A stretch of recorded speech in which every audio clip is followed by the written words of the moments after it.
Si os volvéis a Él de corazón y con toda el alma practicando la verdad, volverá Él a vosotros y nunca más apartará su rostro. Ante la enfermedad, un podcast católico para acercarnos al mundo de la enfermedad.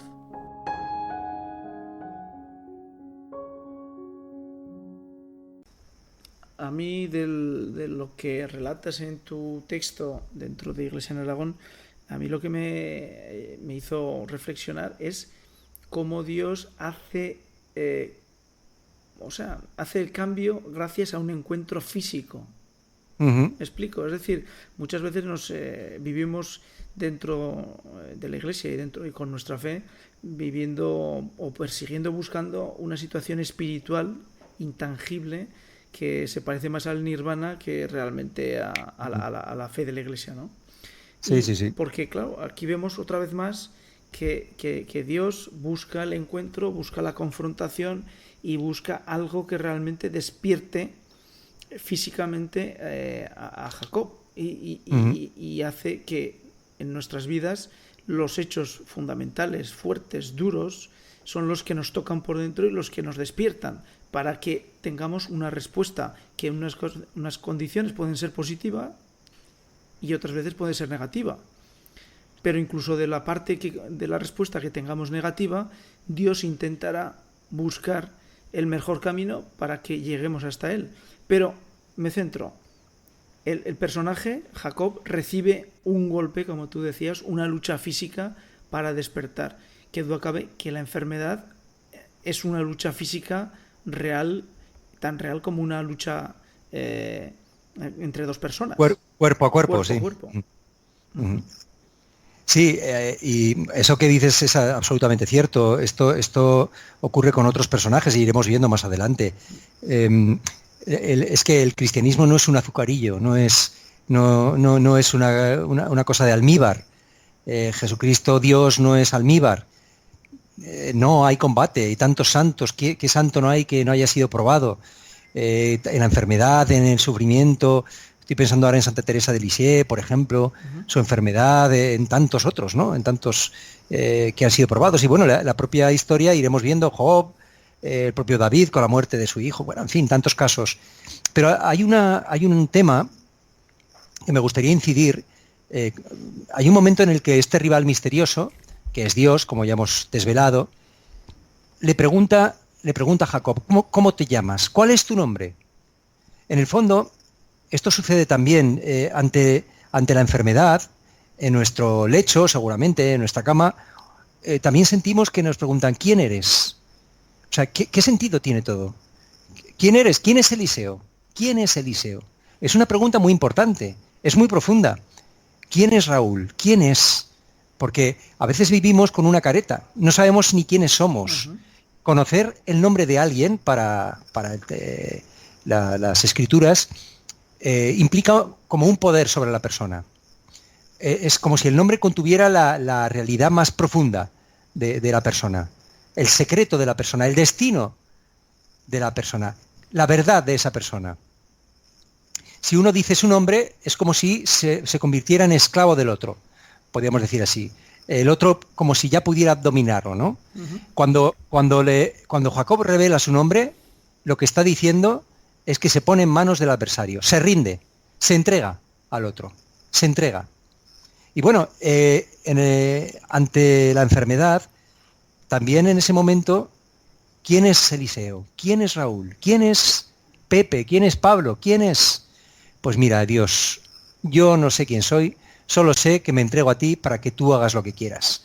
Porque si no, la otra alternativa es decir, no te diré mi nombre, seguiré luchando contra ti, seguiré luchando contra ti, sabiendo que vas a perder, porque tu enemigo es más fuerte que tú. Y más o menos, tú conoces, Raúl, eh, el tiempo que hay desde que Jacob intenta urdir esos engaños con su padre y se encuentra en la situación de persecución y de persecución por parte de su tío y de su hermano para matarlo. El tiempo cronológico, Sí, dices. más o menos.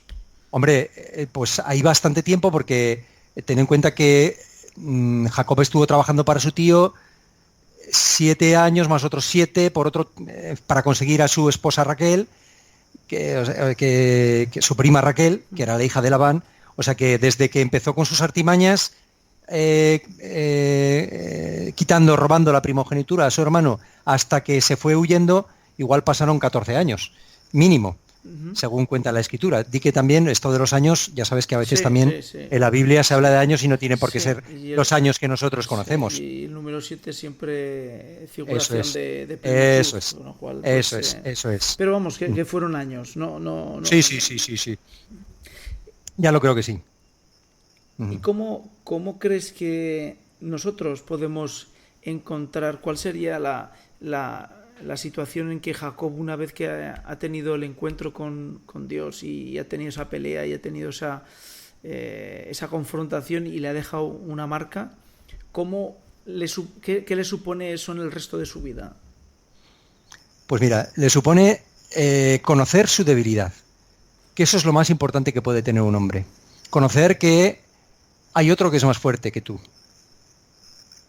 no eres el fuerte, que tú no eres el valiente, que tú no eres un héroe, que tú eres hijo, eres una criatura de Dios, hijo de Dios para nosotros los cristianos, ¿verdad? Sí.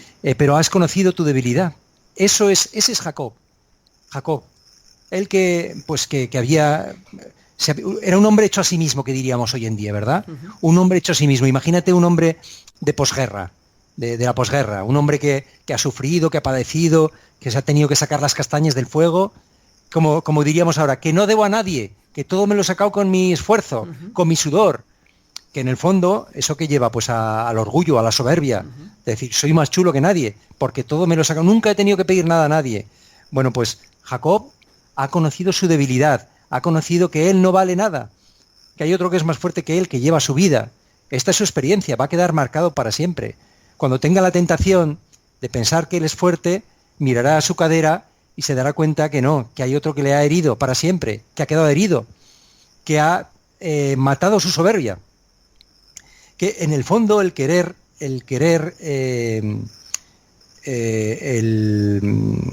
pedir cuentas a Dios es propio de un soberbio, pues un propio soberbio, que es de nuestro pecado, claro que sí, de pensar que eso va a ser malo para nosotros, de que la enfermedad es una maldición y que la enfermedad nos conduce a la muerte, que es otra maldición, sin dejarnos ver qué hay detrás de esa enfermedad. Porque termina el relato, si me permites, Eliseo, sí. Esto es importante, Jacob dice, suéltame que ya viene la aurora, es decir, que se acerca ya, que amanece, que lo estoy viendo claro ya, que estoy viendo ya la resurrección, porque hace este proceso, fíjate, en esta noche que empieza siendo oscura, que empieza sin conocer quién combate con él, termina por reconocer a Dios y reconocer que amanece, que ya viene la aurora.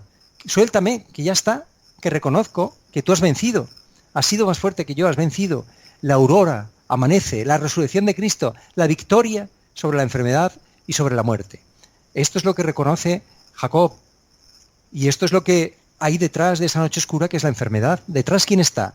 Alguien que es más fuerte que tú, con quien vas a combatir de noche, pero que después le dirás, suéltame ya, que ya veo que viene la aurora, que viene la resurrección, que viene la victoria sobre la muerte, sobre la enfermedad.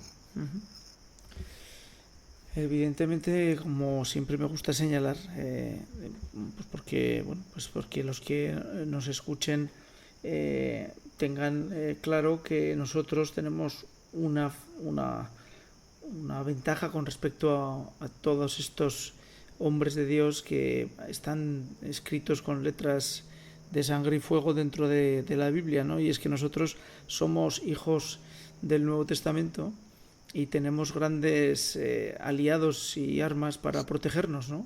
Es decir, desde que San Pablo dijo que nos pertrechemos con el yelmo y con la espada para defendernos en los ataques, pues tenemos el Espíritu Santo, tenemos los sacramentos, tenemos todos los dones de la Iglesia, todos los dones del Espíritu Santo, con lo cual... Las armas de la luz. Exactamente, con lo cual, bueno, ante la enfermedad que nos ataca, esa oscuridad, que es difícil, es complicada y es inaceptable humanamente desde todos los puntos de vista que queramos, como bien decía en otro episodio Raúl, pues no estamos solos. Tenemos herramientas y armas espirituales que nos pueden ayudar para que esa lucha no acabe siendo tan árida y tan amarga como puede serlo en el supuesto de que lo hagamos pues sin ningún tipo de protección, ¿no? Sino que lo hagamos, el enfrentamiento sea puramente humano, ¿no? Uh-huh.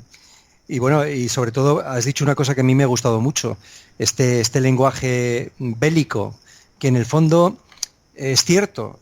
San Pablo, que has mencionado, cuando dice revestidos con la armadura de Dios, revestidos de la armadura de Dios con las armas de la luz, y continúa después, porque nuestra lucha no es contra la carne ni contra la sangre, sino contra los espíritus del mal que viven en el mundo tenebroso, dice así. Y nosotros tenemos un enemigo del que tanto habla el Papa Francisco. La gente destaca del Papa Francisco ciertas cosas y olvida otras. Y el Papa Francisco creo que es el Papa que más ha hablado del demonio, que más ha hablado de Satanás. Constantemente lo está mencionando. Por ejemplo, él dice que ha leído 3 veces el libro del Señor del Mundo. 3 veces. Que es una profecía del Apocalipsis, donde el protagonista precisamente es Satanás, es una personificación de Satanás.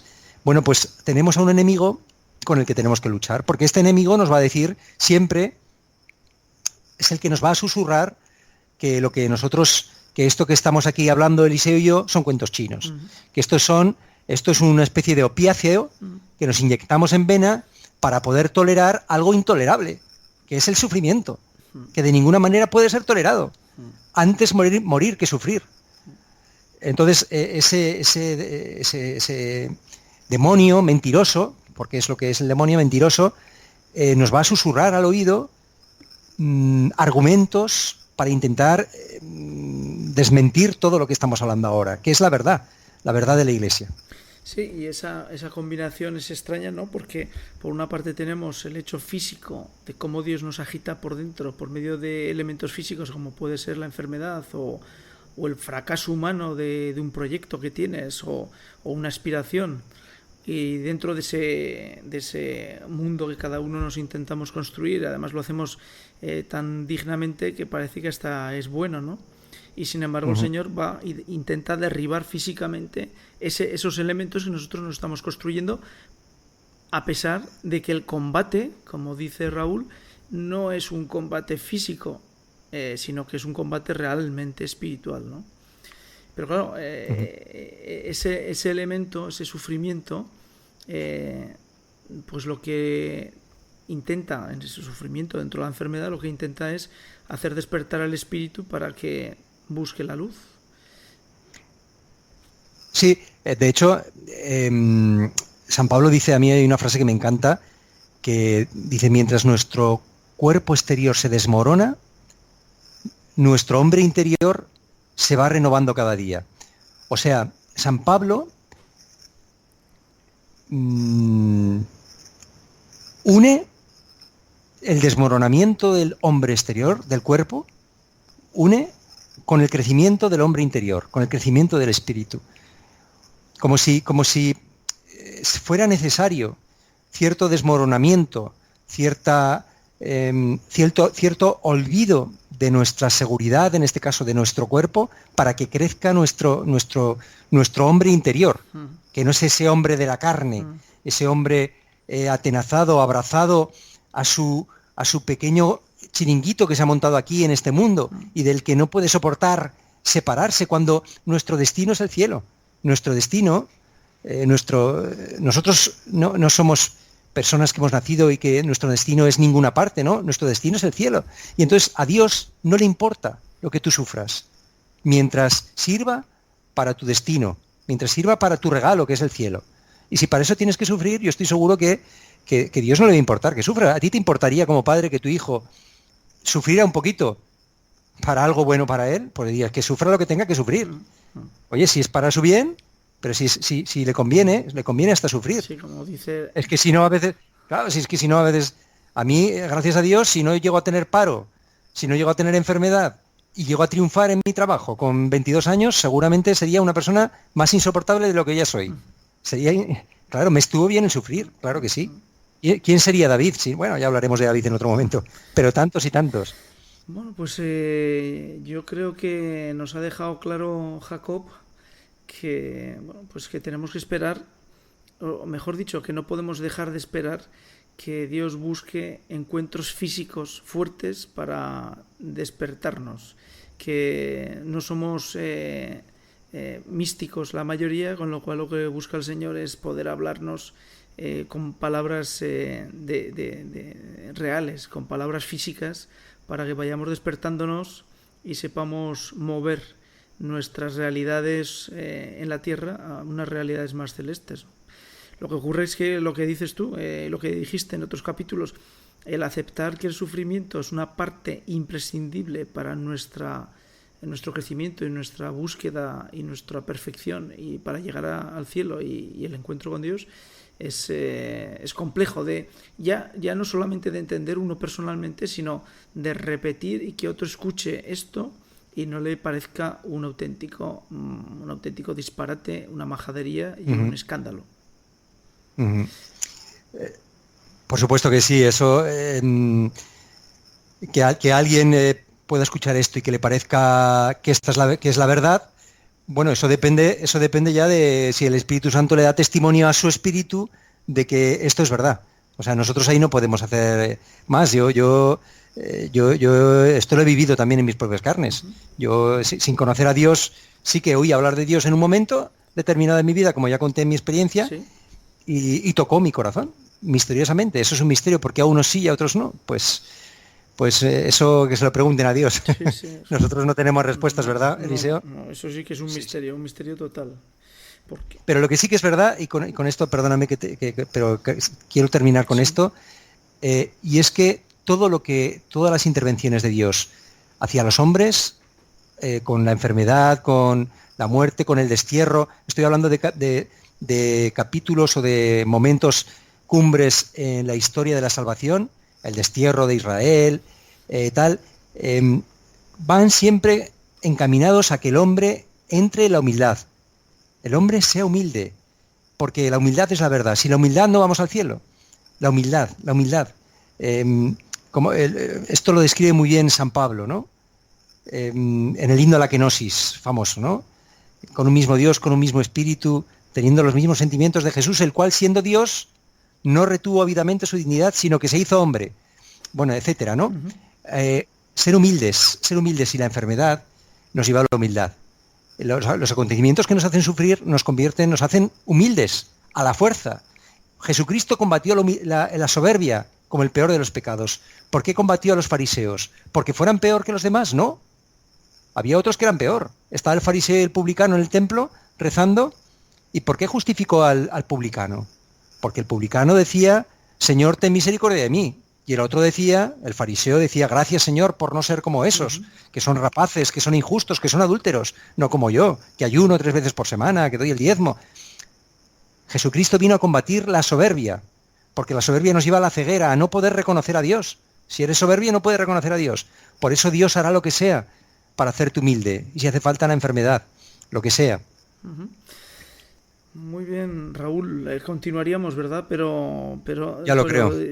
Tenemos una disciplina y esta disciplina nos marca que jugamos con el tiempo y no tenemos más opción. O sea que hasta aquí le hemos concedido al episodio de Jacob, que seguro que nos va a hacer reflexionar y nos va a hacer ver que dentro de todos los acontecimientos de nuestra vida, la enfermedad forma parte de algo que el Señor puede llegar en un momento determinado a utilizar para que podamos encontrarle y caminar hacia Él de una forma, entre comillas, más fácil, porque sin ella, sin ese sufrimiento, sin ese encuentro físico de dolor, pues probablemente sería más difícil, porque, como bien dice Raúl, pues nosotros intentamos organizarnos la vida fuera de esa humildad, y la humildad, desde luego, rebajarla en el cuerpo, en el ser humano, si no es a base de palos, que dirían, es difícil que salga de nuestro cuerpo.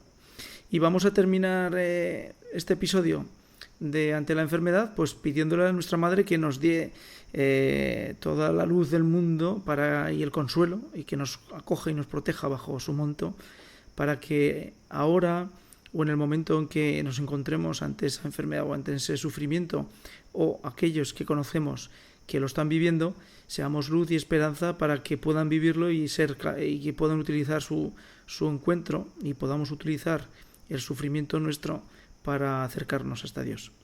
Y le decimos: Dios te salve María, llena eres de gracia, el Señor es contigo. Bendita tú eres entre todas las mujeres, y bendito es el fruto de tu vientre, Jesús. Santa María, Madre de Dios, ruega por nosotros pecadores, ahora y en la hora de nuestra muerte. Amén. Bueno, Raúl, hasta el siguiente episodio y gracias por tu tiempo. Un placer, como siempre, y un Eliseo. abrazo de hermano. Chao.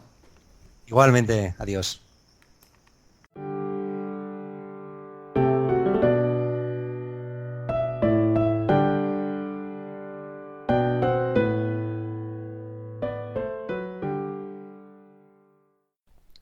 Agradecemos a Radio María que nos cede gentilmente los contenidos que aparecen en su zona de podcast.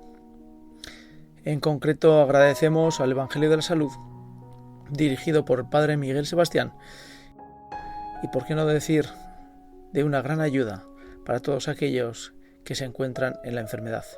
Se llama Evangelio de la Salud. De ahí hemos extraído este contenido que ahora les presentamos. En el programa pasado, en el de hace 15 días, escuchamos el testimonio de un matrimonio cristiano que habían adoptado 3 hijos. La pequeña de estos 3 con síndrome de Down severo. En la actualidad no se ven muchos niños así. En el hospital no te los encuentras en infantil. Y la razón es que no los vemos porque es que los matan antes de nacer. Así es esta sociedad actual en la que nos ha tocado vivir, esta sociedad que se llama de progreso. Como dice la Escritura, esta sociedad que se dice de progreso será juzgada. Será juzgada. Estos crímenes no van a quedar impunes y necesitan ser redimidos. La redención de Cristo tiene que continuar haciéndose presente, efectiva, para reparar todo este mal que se realiza. Por otra parte, los progresos médicos verdaderos en medicina neonatal permiten sobrevivir a grandes prematuros. Lo vivimos nosotros en el hospital. Algunos de ellos nos llaman para bautizarlos sus padres y es un momento gozoso. En medio del riesgo vital que corren y la pena de los padres en la posibilidad de perder a estos hijos, el bautismo, la certeza de la vida eterna que Dios les comunica, la seguridad de que este hijo suyo, que recibe la vida divina, va a vivir para siempre y va a ser siempre su hijo y va a vivir el 4º mandamiento, este hijo desde el cielo para sus padres y junto con sus hermanos en favor de ellos. Pues lo vivimos así muchas veces en la UCI de neonatos, en los hospitales. Bueno, estos grandes avances que permiten sobrevivir a niños grandes prematuros también presentan el riesgo de que estos niños, una vez que salen adelante, lo hagan con ciertas deficiencias. Y los padres suelen aceptar esta posibilidad. El amor a sus hijos les lleva a aprender a quererles, porque este mundo nuestro, que selecciona, que mide según la calidad de la vida, y si no alcanzas los estándares establecidos, te quitan la vida o te abandonan y no te dejan sobrevivir. A estos niños que sobreviven, ¿se les dejará morir si no alcanza suficiente calidad? Ya digo que vemos tantos padres con este testimonio de llevarlos adelante, sea cual sea su situación, porque no dejan de ser sus hijos, dignos de amor total.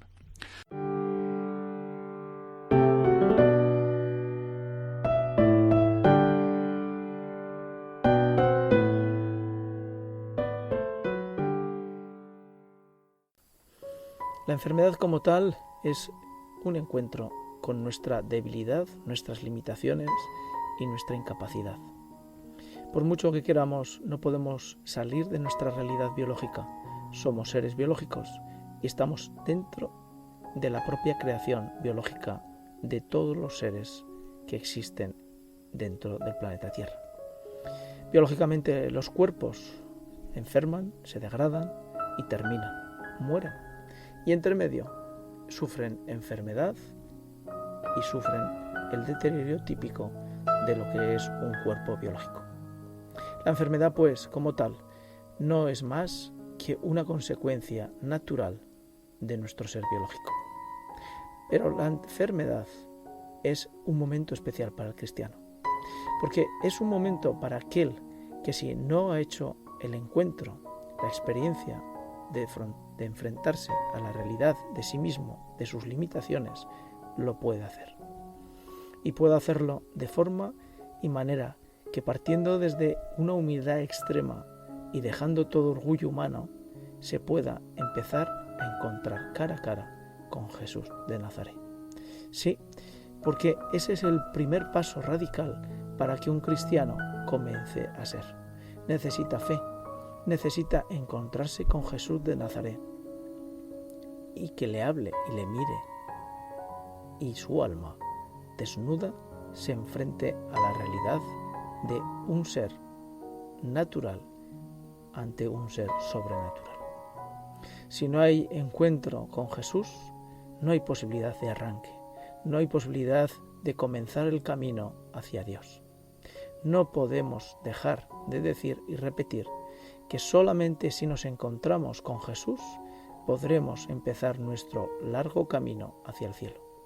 Y digo largo porque existen muchas circunstancias en ese caminar. Existen circunstancias de todo tipo, familiares, personales, y existen grandes tentaciones que tendremos que superar. Y en concreto, tendremos que superar en el momento de la enfermedad el dolor de sentirnos atrapados, retenidos y, además, lacerados por el dolor y el sufrimiento. La enfermedad, pues, es un momento para encontrar a Jesús en nuestras vidas y comenzar a entender que podemos participar de su cruz y su pasión, que podemos participar de la redención que Jesús nos trajo por medio de su muerte en cruz. Esa cruz que Dios escogió para redimir el pecado original que la raza humana tenía. Es una realidad teológica que se expresa de formas muy diferentes, pero que está claramente establecida dentro del Nuevo Testamento, dentro del Evangelio, dentro de la palabra de Dios. Necesitamos, pues, encontrarnos con Jesús. Aprovechemos ese momento de encuentro ante la enfermedad propia o la enfermedad ajena. El enfermo es una campana que brilla, que golpea nuestros oídos y que nos hace recordar que es el momento de gracia para todos. Así pues, la enfermedad es un momento de encuentro con Jesús de Nazaret. Aprovechémoslo.